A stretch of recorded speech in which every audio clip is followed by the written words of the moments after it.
have a look at some of the issues in relation to just where the club is at, and I prepared a summary which was in the newsletter, and what I propose today is this: that Bruce, in his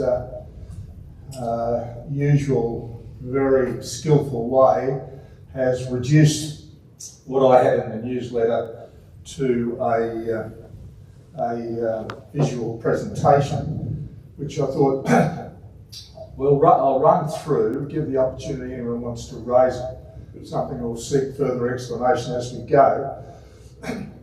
What I think then is that we shouldn't be trying to reach conclusions today. There really is a discernment process involved here in terms of what's in the best interest of the club and the members.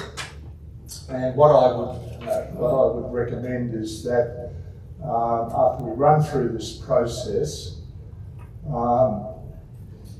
we go away and we think about it in terms of the issues that are there, and next meeting we get down to discussing those issues and seeing whether we can reach any conclusions on it. We're not in a position where we have to make urgent decisions, but we do have to move it along. But I think we need to go through a discernment process whereby we assimilate the information, we talk to each other, and then we ultimately get down to addressing the issues and making decisions as to what's the best way to go. So Bruce, can we move to the next one? And that just sets out a bit of a index as far as what we're going to address. Thanks, Bruce. Yep.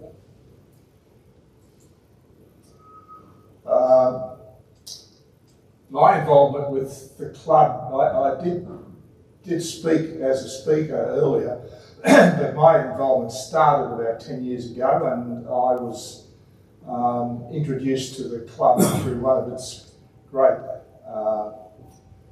members, Fred Tossolini, and so it was about 10 years ago that my involvement started, and at that time, of course, we were meeting in Ivanhoe. Thanks, Bruce. Now, we were one of the early Probus clubs to be established, and it was incorporated as an association, and that's under the legislation that allows associations to be incorporated, and therefore its operation is governed by that particular legislation, and there is an oversight from the Department of Consumer Affairs. The requirements of the legislation are that there be a committee of management, that there be a person who's nominated as the authorised person who is registered with Consumer Affairs and who has to provide an annual report. With respect to us, because we're very small in number, a lot of other requirements that apply to bigger clubs don't apply to us. Now, our original constitution and articles of association were ones provided by Probus South Pacific, which was a standard form that applied to all Probus clubs, and they govern the operation of the club. They work on the basis of being supported by standing resolutions as adopted by the club. I assume that standing resolutions were adopted when the club was established, which relate to when meetings are held and where they're held and things like that. But I really haven't seen them. We've just followed a certain procedure ever since I've got involved. But the operation of the club, therefore, is governed by the legislation, and in particular by the Constitution and Articles of Association provided by Probus South Pacific. Thanks, Bruce. So when I joined, the committee positions were as I've set out there. And the way it operated was that the president was president for a year and then moved on to be past president. The vice president moved into the position of president, and the person who had come in as greeter moved into the position of vice president. So there was that succession arrangement. The other positions were more longer term: secretary, treasurer, welfare, activities. And of course, when you look back, those positions have been filled for long terms by people like Robert Urbacher was secretary for a long time. I've forgotten the name of the fellow who was treasurer for a long time. Before Graham took over welfare, David Lunn looked after that for a very long time. And of course, Gary Papworth was in charge of activities for a very, very long time. And then there was the newsletter as well, which at the time that I joined, the newsletter was a relatively small document. Thanks, Bruce. So at the same time, our club membership was strong, with a very good attendance at meetings which were held at the Uniting Church in Ivanhoe. Now, the contrast, of course, is very different. We've got just over 30 active members. I mean, they go up a bit when you add your non-active, but in terms of active members, we're just over 30. And the actual number that have been attending has been in the 20s, and that's notwithstanding the fact that we've been fortunate to have some ladies join us. So over the period, and particularly since COVID, the trend has been down in active members and down in member attendance. Thanks, Bruce. Now, COVID was a very significant event for us and for the rest of the community, but it meant, first of all, that we couldn't meet physically. Fortunately, Bruce and I were able to arrange for online meetings through Zoom, and I think we've got to give particular thanks to Bruce for his efforts in bringing that about.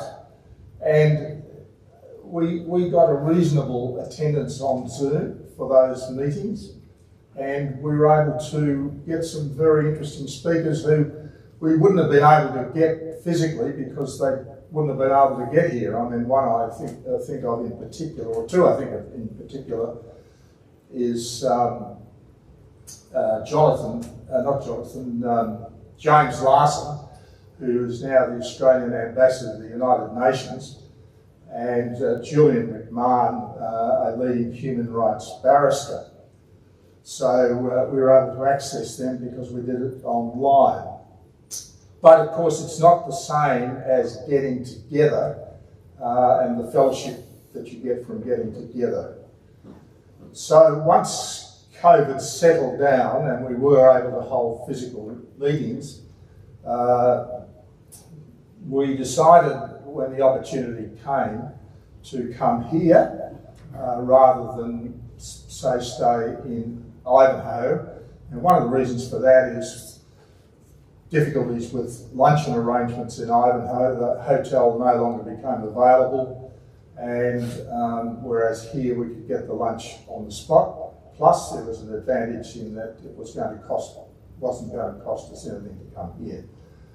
So we made the switch to here. We expected that post-COVID things would rebound, and we'd get back perhaps to where we were before, but unfortunately that has not happened. And I've identified a few things in relation to that. One is the sad passing of a significant number of our members. Another is, as we've heard from Graham this morning, an increasing number of our members suffering from illness or disability, and therefore meaning that they can't participate in the club fellowship. Thanks, Bruce. Now, what's happened, particularly since COVID, as far as the committee structure and membership is concerned, is that whereas before we had this regular succession process, particularly in relation to the positions of Vice President and President, we have not had that and not been able to have it, which has resulted in effectively John Doherty and I rotating the positions of President and Vice President over a fairly lengthy period. Graham Ratton very generously picked up the baton when David Lund couldn't do it any longer, and has been looking after the welfare side. Bruce was looking after the newsletter, and then, which I might say, I haven't seen a better newsletter from any Probus club that I've had any involvement with. And secondly, of course, as a means of trying to improve our membership, we set up a website, which is an extremely good website, with the ability to record meetings and put them on the website. And Bruce took responsibility for that. With respect to the secretarial role, I mean, we couldn't ask Robert to keep doing it indefinitely. Colin stepped into the breach and did a wonderful and energetic job as secretary, but could no longer continue. We were in a difficult position as far as that position is concerned, because it is a position that's required. And Bruce very generously put up his hand to take on the duties of secretary, which has left him with the three responsibilities, which is just not fair and too much to expect of him in relation to the management of the club. Robert, I've already spoken about. He has been a marvellous contributor to this club, but has his own health issues that he's battling, which is going to affect his ability to continue to have involvement on the Committee of Management. Di, we're great to see Di join the committee this year, and it's been great to have her on board. And of course, Gary Packworth, I mean, I'm not sure how long, but it was many years, Graham, I think, that Gary was in charge of activities. 18 years. 18 years, well, there you are. And Gary, I mean, when I joined, he had this very close association with Group Link. So he was involved with Group Link in organising tours. He had contacts with bus companies in relation to getting buses. He'd come up with places to go, places that we could have lunch. The general trend was to have a lunch somewhere else midway between our meetings. And Gary did a tremendous job in doing all that for 18 years, but reached the point where I think he could sense that the numbers were dropping away as far as activities were concerned. He was feeling frustrated, and he ultimately gave away the role of activities, which the committee tried to share amongst itself, because there wasn't anyone else to take it up. And then ultimately, as you know, Gary left us because he just felt that he wasn't getting out of the club what he used to get. Thanks, Bruce. Well, I mentioned the website, the online streaming and recording. I'm not aware that any other Probus club I've come into contact with is able to do that. I mean, we stopped the online streaming not that long ago because there just wasn't any use being made of it. But we have persisted with the recording of club meetings, which have meant that not only our members but others can tap into what we're getting from our excellent speakers. The newsletter I've already referred to. Activities, the committee, not having a designated activities person, has tried to come up as a group with a range of activities, whether they're lunches or visiting different places. But the reality is that there's been very limited member interest in those activities, and I'm sure there's good reason for that, which is to do with where members are at basically in their lives. Thanks, Bruce. So we move to the choices that we face, and the point is that as an incorporated club, we have to comply with the legislation, but also as the constitutionality of the association. Probus South Pacific have put out a new model constitution, which at this stage we haven't adopted because we felt we needed to just work out where we're going before we move down that track. It's not greatly different to the current model. It's more elaborate. It does provide a bit more flexibility in terms of how long someone can be president or vice president, but it still provides that you've got to have those essential office bearers. So that they're not laid down in the legislation, but in the constitution. You're required to have a president, vice president, secretary, and treasurer to meet the requirements of your constitution and articles of association. And even if we adopted the new constitution, that would still be the position. So when we look at that and look at our current position, John and I have advised that we will not seek re-election for the committee.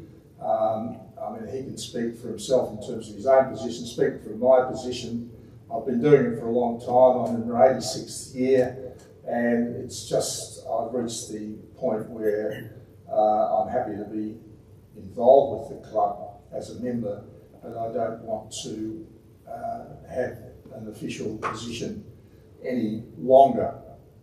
So we're in a situation that as we approach the election of office bearers for 2027, neither John nor I will be nominating for president or vice president. With respect to Bruce's position, we just cannot expect Bruce to fulfil all those roles. And the area that he most enjoys and is extremely good at, of course, is the website, the newsletter, the IT area, which means that we need someone else to take on the secretarial responsibilities so he can concentrate on those. Thanks, Bruce. So, to continue as an incorporated Probus club, we need to have members who are prepared to take on the roles of president, vice president, secretary and treasurer in 2027. Now,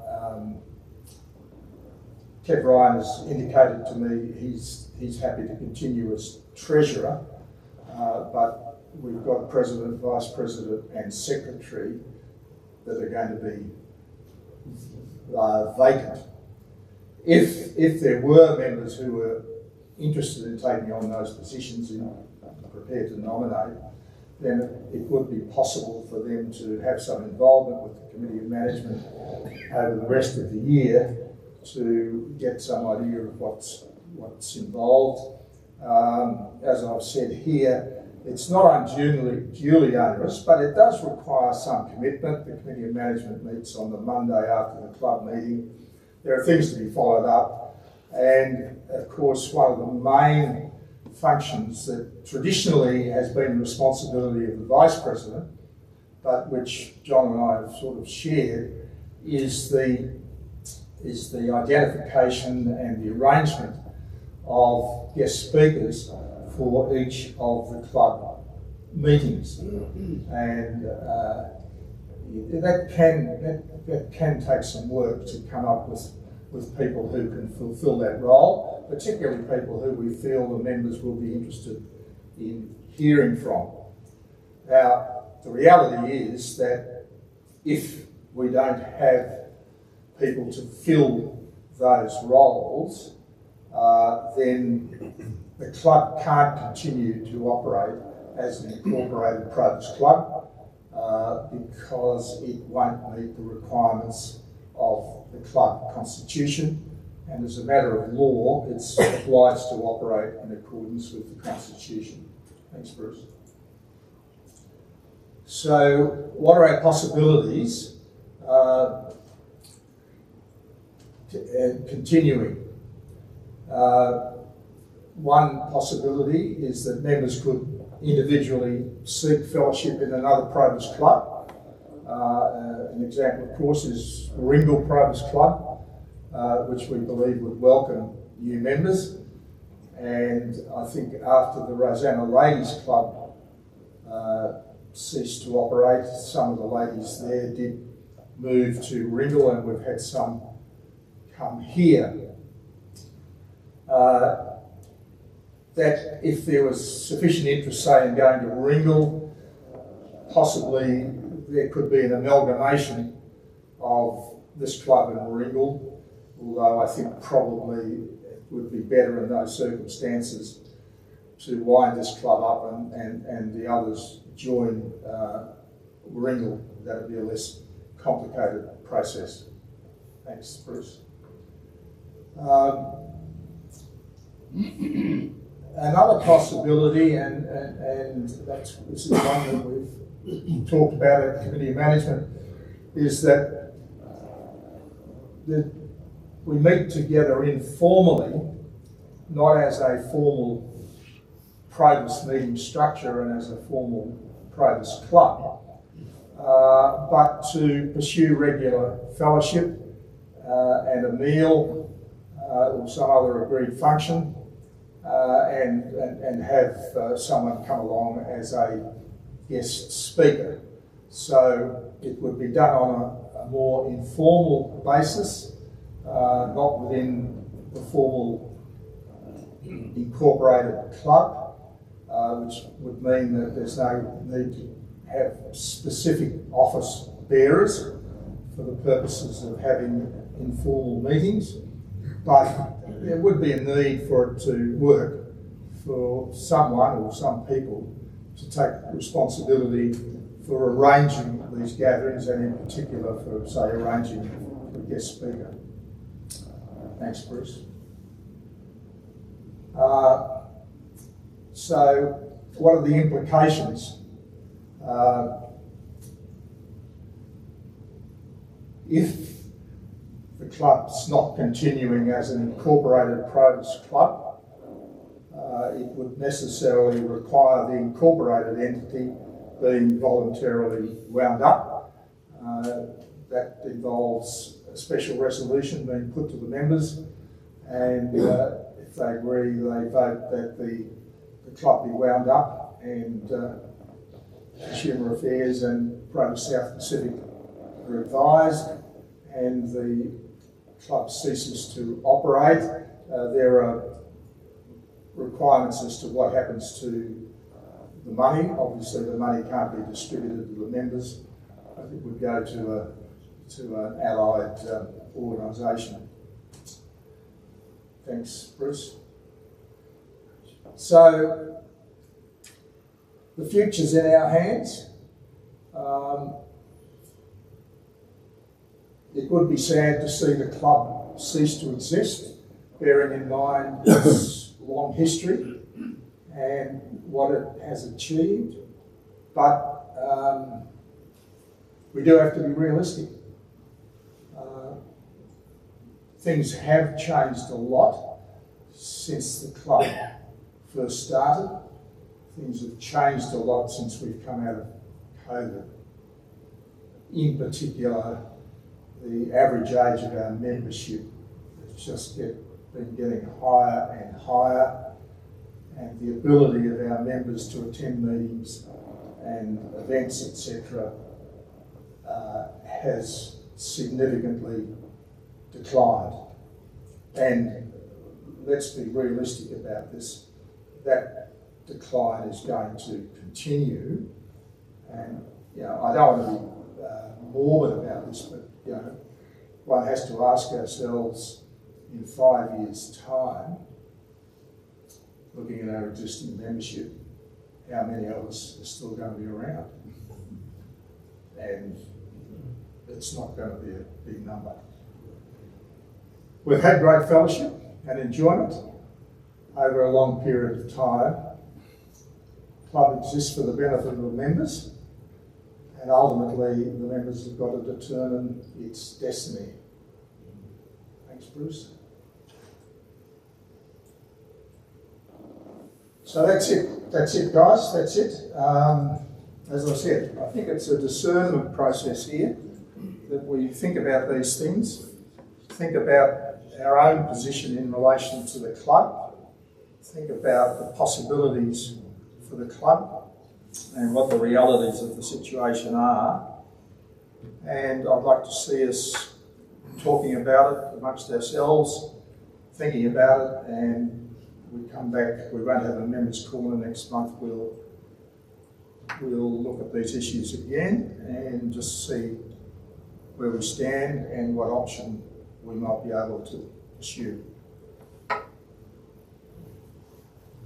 John, can I? Just occurs to me to ask you this: have you got any thoughts in relation to a time frame within which we need to know whether people are prepared to step up and be able to carry it on? Yeah, well, the position is that we have to start our annual general meeting process in January. Yeah. But I think,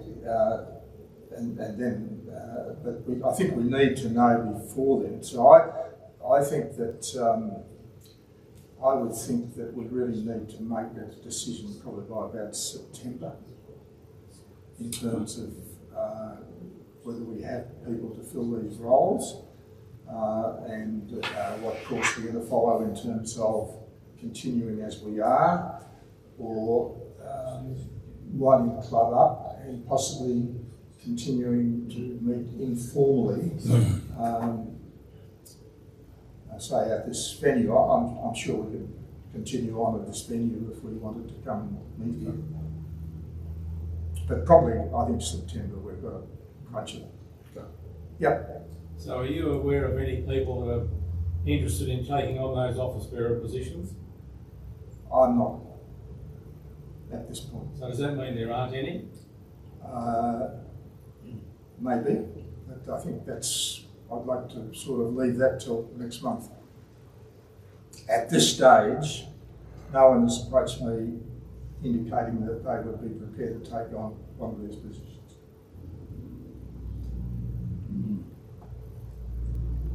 Okay. So that's it. Joe. David, thank you for that very clear and useful summary. To your point, is this going up onto the internet so we can think about it? Yes. Yep. Yes, Okay. it is. Bruce has recorded it. Yeah. So good point. Bruce has recorded it. It'll be available on the internet, so have a look at it. I mean, my document is in the newsletter, but this is probably a better visual setting out of the situation, and it'll be there And to. then the plan is that next meeting we will discuss it in a decision-making process or just a advisory? I think it's a discussion, and we'll see whether we may be able to reach decisions next meeting, or people may think that they need more time, but I think September should rule us out. So we may be able to resolve it in August, otherwise we'll have to resolve it, I think, in September. Can I just say something? Yeah.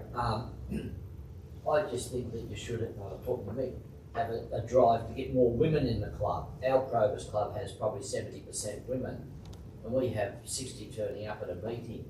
But the women actually drive the club more than the blokes. I mean, it's a hard thing to say, but they're more enthusiastic and keen on moving the club in a great direction. We've done that. We converted the club. We converted the club at the last annual meeting. It was a male only, and we opened it up to female membership, and we have had a number of ladies join, which we're very pleased to see. But the trend hasn't altered. That's the reality. Yeah. David, I just want to Keith.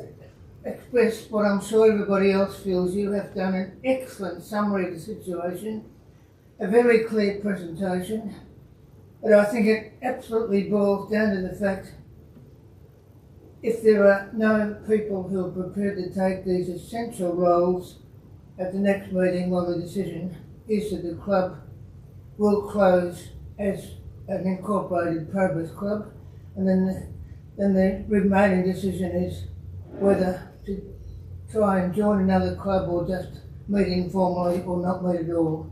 I think you've really laid the groundwork very well, and it's a very clear decision that will have to be made at the next meeting. Yeah, well, that's where we stand, Keith. You're right. You're right.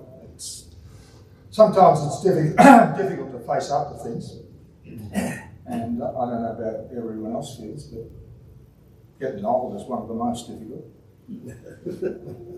But there it is.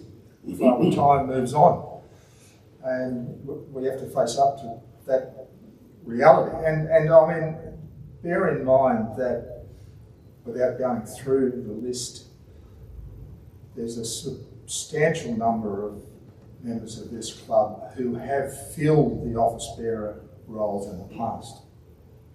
And it would be well understandable, having regard to what they've done and where they're at now in terms of their own life stage, that they're just not in a position to take it on again.